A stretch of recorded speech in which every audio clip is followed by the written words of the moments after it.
All right. Hey, everybody. I'm Jason Truding. This is a Brooklyn Bound podcast, and we're getting ready for a show this coming Thursday, March 3rd. We're super pumped about it. And today I'm talking to Griffin Brown, who'll be playing a set on that show. What's up, Griffin? What's up, Jason? How you doing? I'm hanging. We were talking about it being this is an early morning podcast. I got my one of my new favorite coffee mugs a friend of mine gave me. Just saying. Oh, yeah, Right? Pretty cool. it is cool. These are Moomins, I believe. Well, maybe not actually. It was a Finnish friend. So I think this is a Finnish art. How about yourself? Are you drinking a coffee? Are you ready to go? I'm ready to go. Hmm. I don't have coffee right now, but I have some H2O and Nice. feeling clear-headed and What is it? I definitely want to ask you questions for this podcast, but that's a really beautiful piece of art on your back, right behind you. What is that on your wall? yeah, that is a print of a painting by it's a faded print of a painting by an artist named Will Barnett. Oh yeah, Uh, okay. and Cool. we are in my bedroom here. Yeah. Yeah.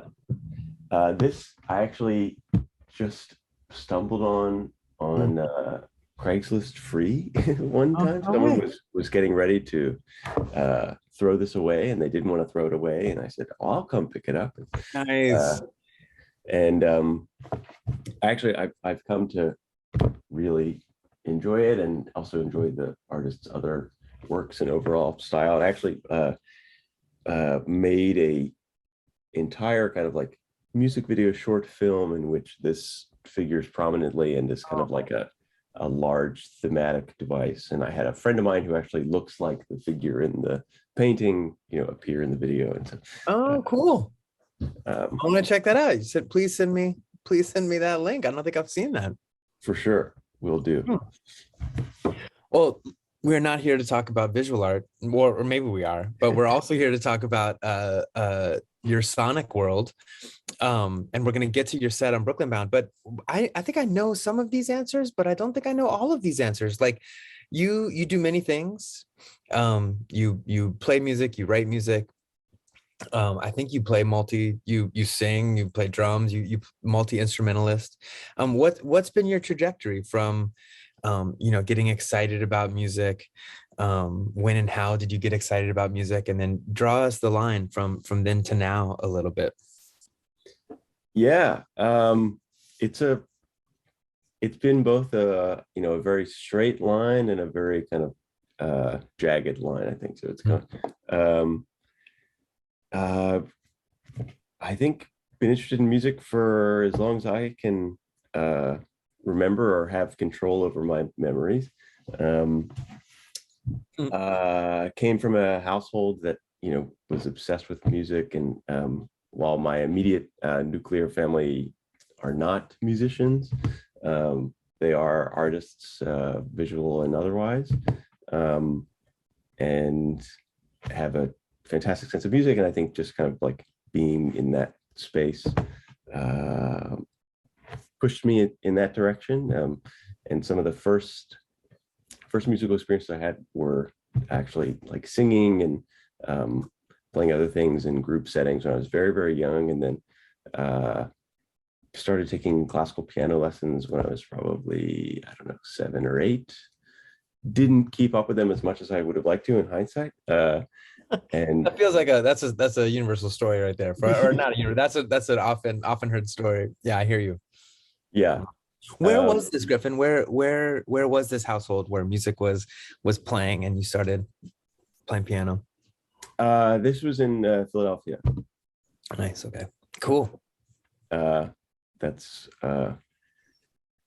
so that was the beginning of it. And then I always had a kind of fascination with drums. I had an uncle that played the drums, and he's so cool. And so the combination of my sort of admiration for this uncle and just I think it inherent fascination with rhythm and stuff like that. So I got a drum set and started playing drums when I was maybe 10 years old. And then practicing drums and playing drums, studying drums, kind of took over from the piano. And then, I mean, I play the piano now, but I think had I kept it up, at the same rate at which I started studying other things,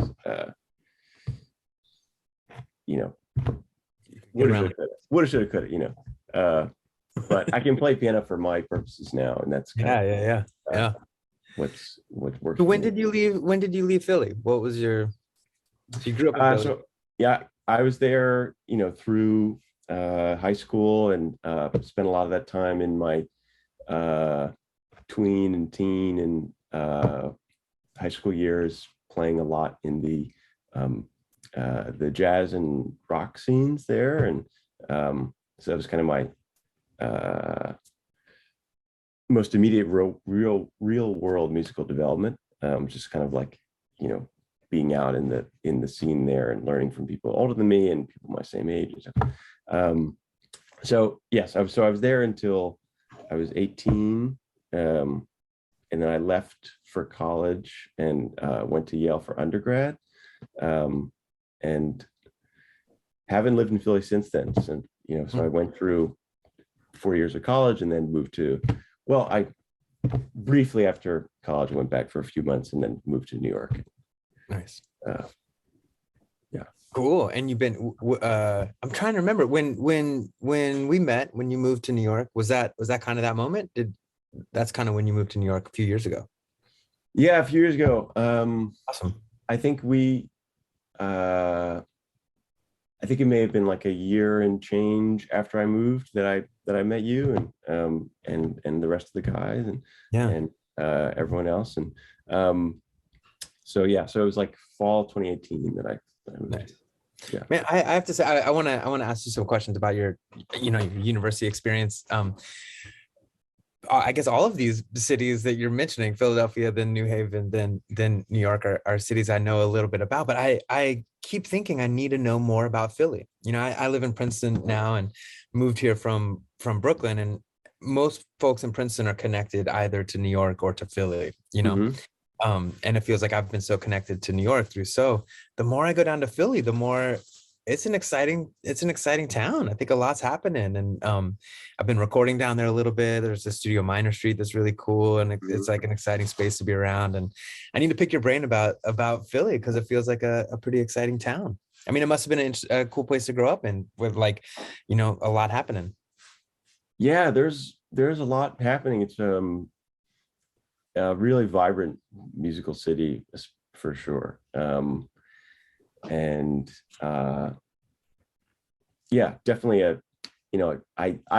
forget sometimes, it's like the second largest city in population on the East Coast, I think. And, so it's a really wonderful place that is intimate. And also I think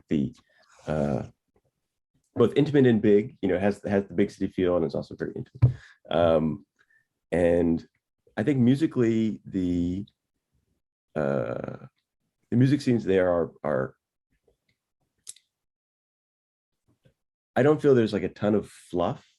So I think the people there are like really into what they're doing, and they're going to do it hard, and are open to both receiving and expressing critique. And so I think it's a good place to kind of sharpen one's development. Yeah, like I think for me, when I was in college, this is like late 90s, ages ago, middle to late 90s. I think what I knew about Philadelphia, there was actually an album. Do you know this album, The Philadelphia Experiment? I think that's what it's called. It was this jazz piano player, Uri Kane, along with who's the bass player who like plays in Joshua Redman's band. It's gonna come to me. And then Questlove was playing drums, and it was kind of like three different Philly artists coming from different scenes doing this album together, and it was really beautiful. And then of course, like the roots and the kind of live hip-hop scene felt very Philly to me. And then I think I've learned since then that the indie rock scene in Philly is also I don't know if it's war on drugs maybe, or or like it feels like there's a indie rock scene that's thriving too. Were those scenes that like when you were growing up in high school, were is that the kind of vibe that was around, or what was the scene you were checking out? It basically exactly what you described those were some of the most prominent scenes, and I think continue to be. I don't want to I don't want to come across as if I'm speaking about Philly in like the past tense, like, oh yeah, as like a thing that was like, no, Yeah, sure. it's wonderful and rich and yeah. So for me, it was a combination of like the straight ahead and contemporary jazz scenes, and yeah, the like hip hop and R&B and kind of like groove based scenes are exceptionally strong and rich and like warm and yeah, the indie rock scenes, and also there's like this amazing, there was like, and I'm sure there still is, an incredible like punk rock house show scene. um and so I think a lot of my time before college was like spending time in houses that were spoken of alongside the same, with the spoken in the same breath as like established venues, like, oh, we could go here or we go here, and like it wasn't it didn't feel like a concession to be like, oh, we're going to this one today, versus Right. that's or something like That's pretty cool. That's pretty cool. I was just doing a little research here, just to Christian McBride was the name that wasn't coming to mind. It's still early. But so we share, well, we share and we don't share. I went to Yale School of Music for grad school, which I think is it felt very in some ways separate from what was happening in the university, though I think you'd try to find ways to take part in what was happening there. But so what was your undergrad thing like at Yale? Were you going there to study music, or did you just end up doing a lot of music while you were there? Yeah, so I studied music there as well as English, kind of in a double major thing.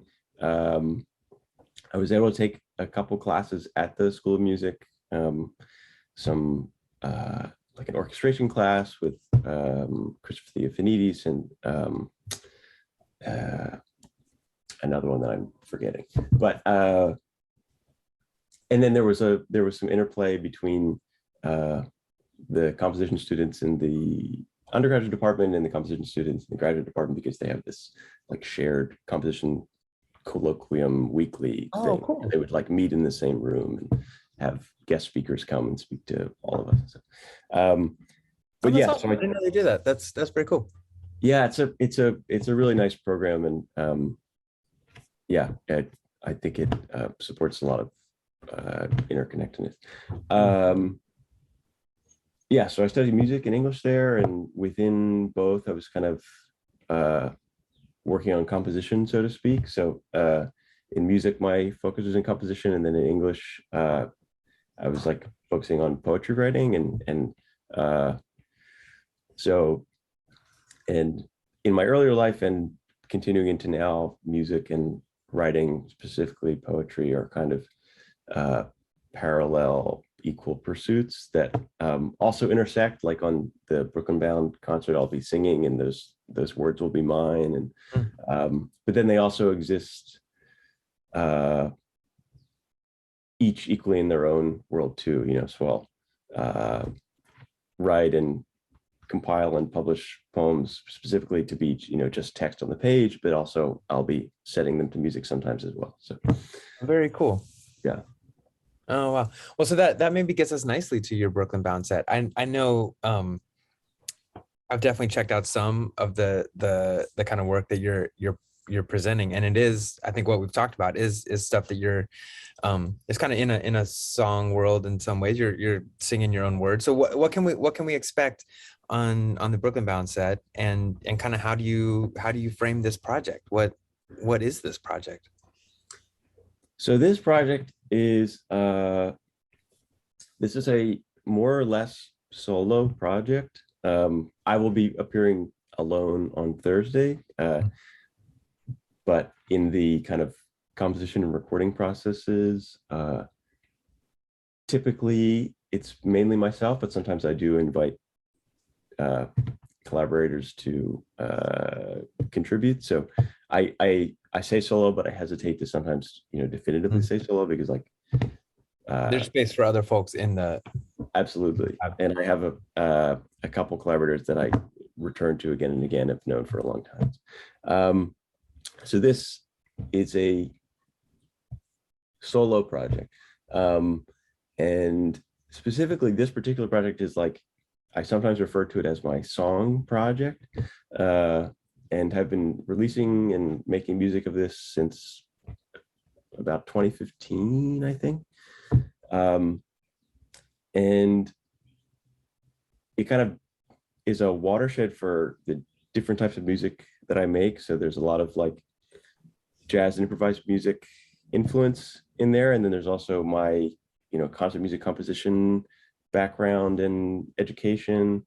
And then also just a love and a deep study of the various song traditions in today's world. So most of the music that I make for this project does have words and vocals, and I'm singing, but sometimes it might not sound like the most conventional song, but nevertheless, there's singing going on. So I'm like, well, okay, so it's still sort of this kind of song project. Awesome. Yeah.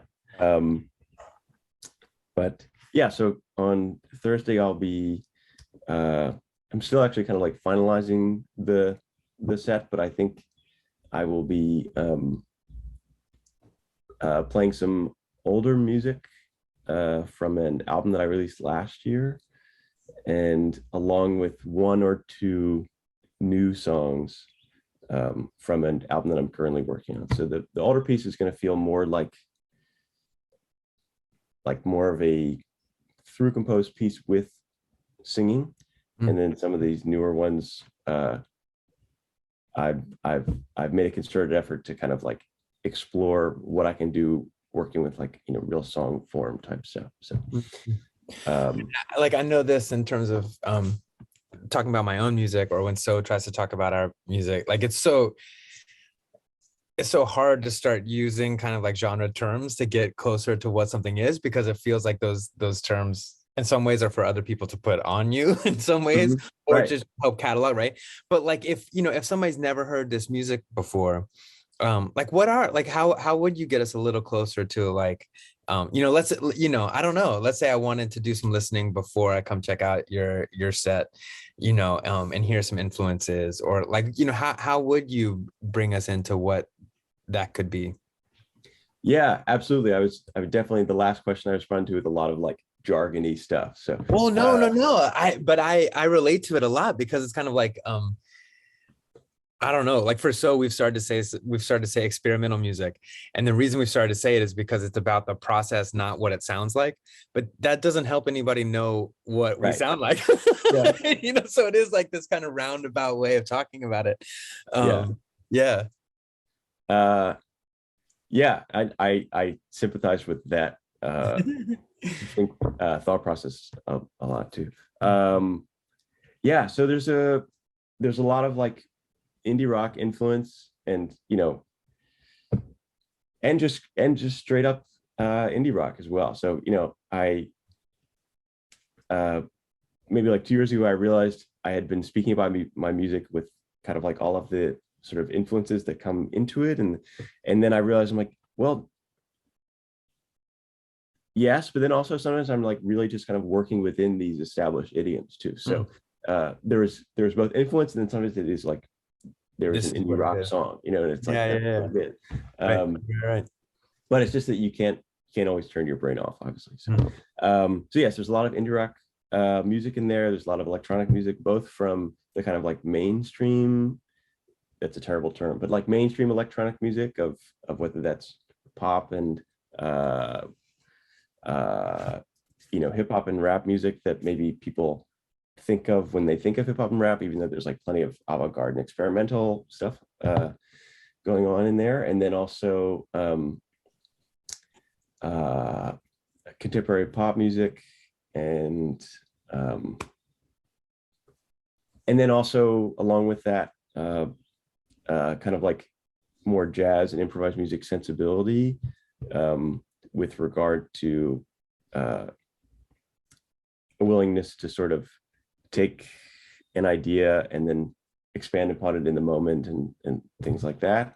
And also just harmonically too, like, things will sound sort of like, and Well, things will sound like a jazz infused harmony. yeah, or something like that, Yeah. or and rhythmically too, not just harmonic. Can I ask you, can I roll back and even dig in on the indie rock? So for me, like when I'll be the first to say my listening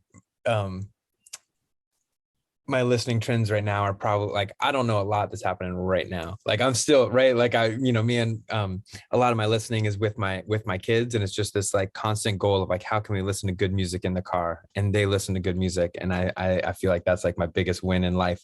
But when I think of indie rock, I'm still like, we put on a tune from that Dark Was the Night compilation, which still feels to me like that's just like Brooklyn indie rock distilled. Not that it's just Brooklyn, but it feels like that's distilled from the aughts or whatever. Yeah. Like when you're speaking of indie rock, are you speaking in that it's like Dirty Projectors, the National and Yesayer and whatever that whatever TV on the radio, like a lot of that scene. Does that get to what indie rock feels like for you, or are there some newer things that I should be checking out? That definitely gets to it to a point. And no, I mean those people are enormously influential on me, absolutely. I mean, actually, I remember I was in middle school. I think it was like my 7th grade English teacher or math teacher, who was a musician himself.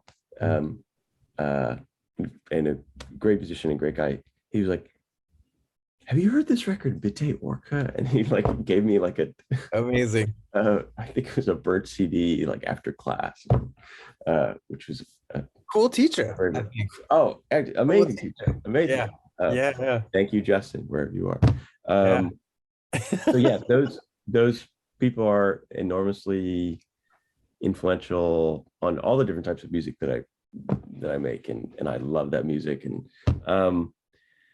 now I'm so I think that's definitely part of it. And then also I think there's just like a ton of pop music being made today that also interfaces with like some of the sounds of indie rock or like structures of indie rock. So I think I was kind of using it in a looser sense than that like very clearly defined genre of indie rock. So I think I maybe spoke incorrectly there. No, I don't know. But yes, and also just sort of a sensibility of like, yes, these are going to be kind of rock songs that they're being made today that have influences from other things than maybe just like the standard rock influences that may have defined. Not that you can even define rock music in the 70s. Sure, but they're kind of like the 3 chord, whatever the 3 chord. Yeah. Man, that's cool. And so I love these songs. I mean, it's really interesting for me. This is getting a little nerdy for myself, but just like I've listened to, I know what I'm about to get into, but it's still hard to like, I mean, I know what your set's going to sound like because I've heard some of the songs, and it's interesting to drill down and figure out how to talk about something that feels kind of slippery in a positive way.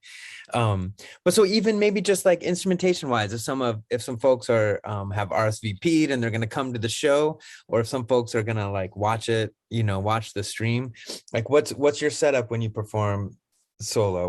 There'll be some drums, there'll be a microphone for you to sing, and what else is happening? Yeah, so there will be I'll be playing drums, I'll be singing. I have a small synthesizer that I'll be playing as well, that has a variety of sounds on it, and then I patch the synthesizer through just like a delay pedal that actually became very famous in the in the indie rock scenes of like the early 2000s. It's like this like Line 6 DL4, the big green box. The big green one, yeah, totally. Yeah. So I just have that I run the synthesizer through for both delay sounds and also for looping things and stuff like that. Yeah.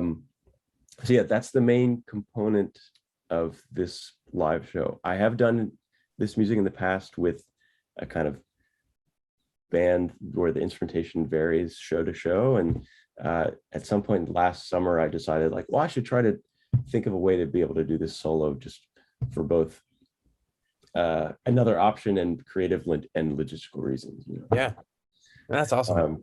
Yeah. But then I was going to say that some of the recordings of this project, the sound world, there are more things going on. So so the live show in some ways is a stripped down version of the studio version. Exactly. Yeah. Cool. Yeah, exactly.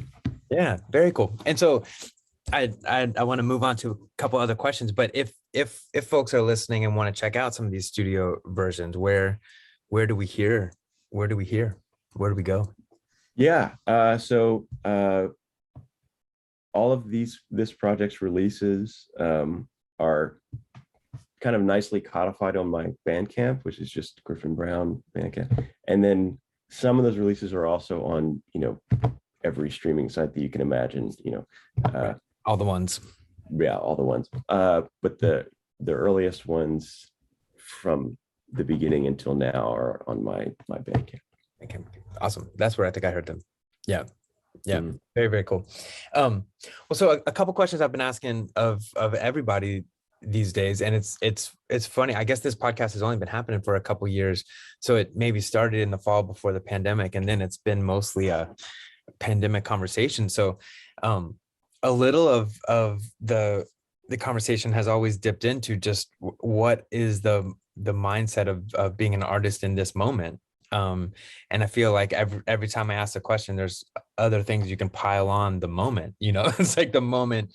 At first it was kind of like being an artist in this pandemic moment where, at least for me and for So, it was so much about being together. And so how do you kind of, move away from that and think about making art in a different way that's not in the room together? And, and then pretty quickly, I think almost because of that in our scene, you would pile on the kind of really deliberate and important conversations about equity and anti-racism and in our scene. So thinking about being an artist in that scene, in that moment.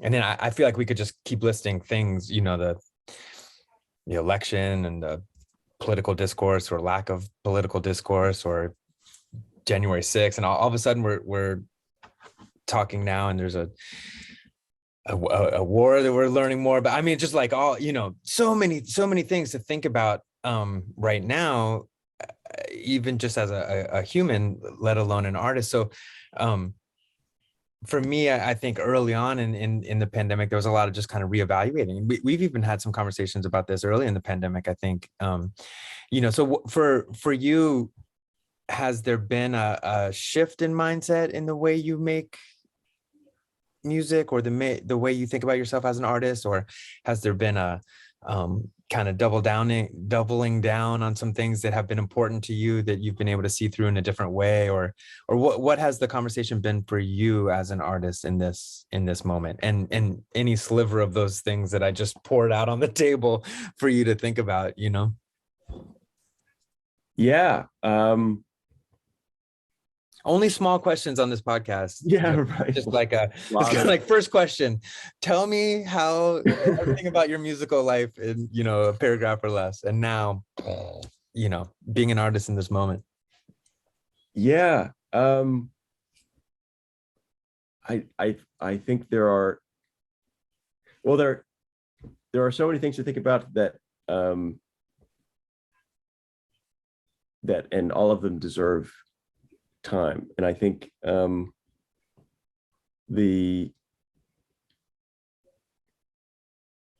think it's in some ways there was a part of the beginning of the pandemic that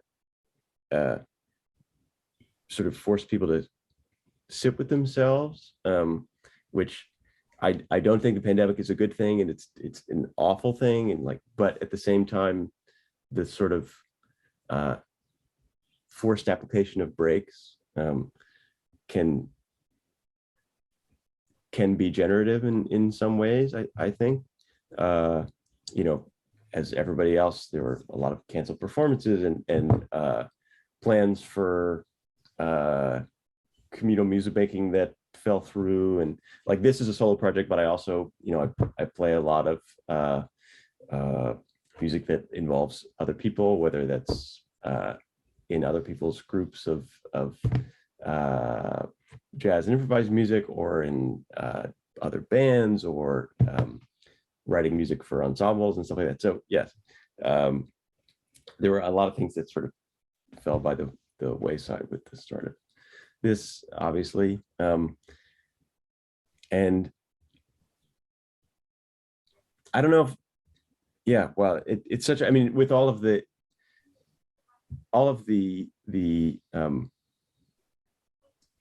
societal and cultural and ethical questions I mean, there are just so many that I think I'm going to return to, because I'm still kind of processing them. And I think from an aesthetic point of view, and not that the aesthetics are ever separated from those things, I did sort of, I guess to your last thing, sort of like double down and stay deeper into, I started making a lot more solo music in that time, just given the constraints, and kind of conceived of and went through and made an album that I ended up releasing last year in a kind of short span of time in 2020, that was not a explicit pandemic project, but it sort of turned into it for the like early months of the pandemic. And so with the solo material, because so much of that relies on me sort of opting to stay by myself and work on things, the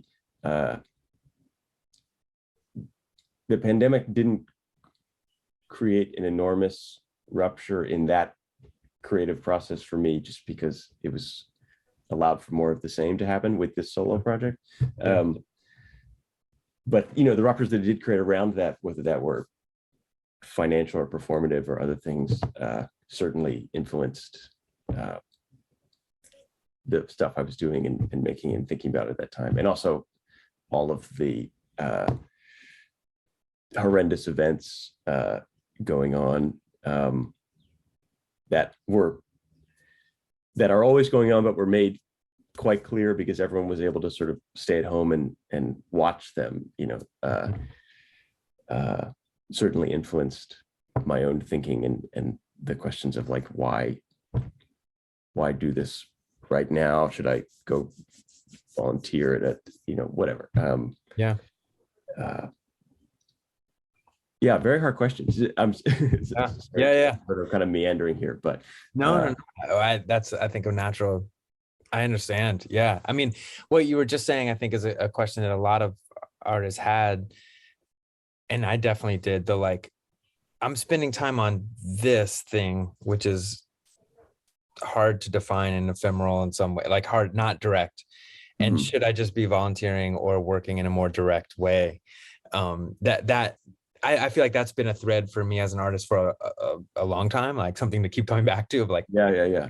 What I'm doing is so experimental music, whatever, like, but then, finding ways to come back and realize the importance of it or to realize, thinking about these things in the communities of music making that I'm really a part of can be maybe more powerful than taking my skills outside of that and working in a space that I have less skills or something, and I keep coming back to that conversation a lot. So that really hit home for me. Yeah. What you were saying. Yeah. No, I appreciate what you said at the beginning too, that everything I listed deserves time. I was just thinking about like, when in this podcast, the interview questions are is it going to stop being a list that I just keep adding to and just ask a different question that kind of tries to encapsulate like what does it mean to be an artist right now? Because it feels like, oh my goodness, there's too many. It's a long list. It's a long list since March of 2020 of things to just pile on to the question, you know. Yeah. Well, the question we always end with, and in some ways I was wanting to ask you earlier as well, and I wonder if I can bring the two together. Because when you mentioned the set that you're playing on Brooklyn Bound, you started to work with some of these ideas back in 2015. And so I imagine that's when you were in college in New Haven. Yeah, is that when you were at Yale? So I was thinking about like, oh, you know, where I was playing music when I was there, and where So started playing music, and what was happening. I wonder if you have any memorable concert experiences. This is kind of like the last question, a little bit like pre-pandemic, back when we were sharing music together in a different way. You know, just like a memorable concert experience that you could kind of pass along to us. In some ways, I think I always say that, like, you know, So has these memorable show experiences that we kind of draw on to, you know, it almost, you know, as you tour, you can kind of think back to these experiences and kind of like, you know, I don't know, whenever you're driving overnight eating some crappy egg sandwich from Dunkin' Donuts, and you're like, but yesterday this crazy thing happened and I can't wait for tomorrow. And you know, it's just kind of like the stories that kind of drive the music making in a lot of ways, or drive the bonds. And I miss those so much. You know, I miss those kind of those concert experiences, you know, that we're starting to have more now, but you know, we didn't have for a long time. So now I'm just droning on to give you a moment to think of your experience that you would like to share, and if it comes from New Haven, that'd be really fun, because I'd love to connect that to some of, you know, sometimes I had in New Haven. That'd be fun. Yeah.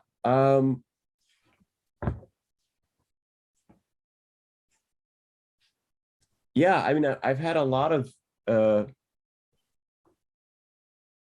wonderful experiences playing in New Haven in various places, both in you know, halls in the schools, and also I think I played with a band in Wall Street Pizza one time, or there was a radio at a house run by the radio station that I played at a number of times when I was there, which is a great institution. I assume it's still going.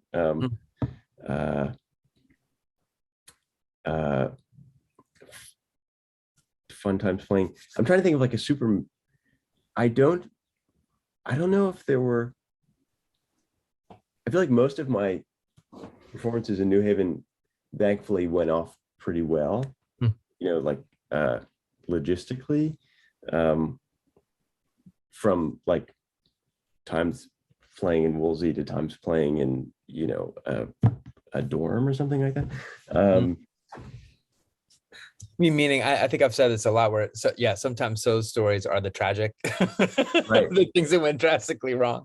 But I love the super positive, you know, really memorable. It's something that Cenk Ergun is going to be on this set with us as well. And one of my most memorable, I'll have to bring this up when I talk with him. We played a show pretty recently in Small World Coffee in Princeton. We did a improv set. And when we started the show, I think there were maybe 4 people there. And we closed our eyes and played for an hour. And when we opened our eyes, nobody was left. Like, we actually cleared the place out. You know, it was one of those. And like, the experience was so personal, and we enjoyed ourselves. And it was like, wow, we're like, thank you, Small World, for having us. You know, like, this can't be good for your business model, you know? Right. Yeah, but some of those become, I don't know, some of those funny small experiences become so meaningful too, or so memorable in some funny way. Yeah, absolutely. That's very funny, the story. I mean, I'm sorry that it happened, but have you ever played for 4 people and then ended with 0, or is it always? I mean, I definitely have. Yeah. Or, like a small number that then like dwindles to fewer for sure. Yeah, Uh, good. yeah, absolutely. I'm trying to think of, but yes, I think everyone can relate to that. Absolutely. I think there was, I'm just thinking back further, like there was this Yeah. time, and this is a different sort of uh, uh, thing that happened that wasn't great, but I think I was like playing at the bitter end in high school at some point, and just had the batter head of the kick drum just like disintegrate, and then Oh, like wow. had to like turn it around, start playing the resonant head mid song, like go like turn. Amazing. Uh, but That even works. then, I don't think people left. I mean, I think the majority of the audience was probably friends and family because it was with a band that I was playing with in high school, but They were gonna nobody see it left through. there. But Yeah, yeah, yeah. Oh, love it. That's a good one. yeah, Is a bitter end in Philly? I don't know. Or the no, one. it's like downtown Manhattan. Yeah, yeah, yeah. Okay, cool, cool, cool. It's like Bleecker Street, I think. Nice. Yeah, yeah, totally. Yeah, Yeah, yeah, yeah. I yeah. didn't know if that was the bitter end or if there was a Philly version. Um, No, that one. Yeah, awesome, awesome. yeah. Very cool. That's a cool high school experience. It's pretty awesome to play the bitter end when you're in high school. I'm down. Yeah, it was a small tour that a band that I was playing and organized and stuff like that. Amazing. Everybody, lodged in an SUV, and I'm sure there were memories from like things like that I have repressed. Yeah, yeah, like yeah.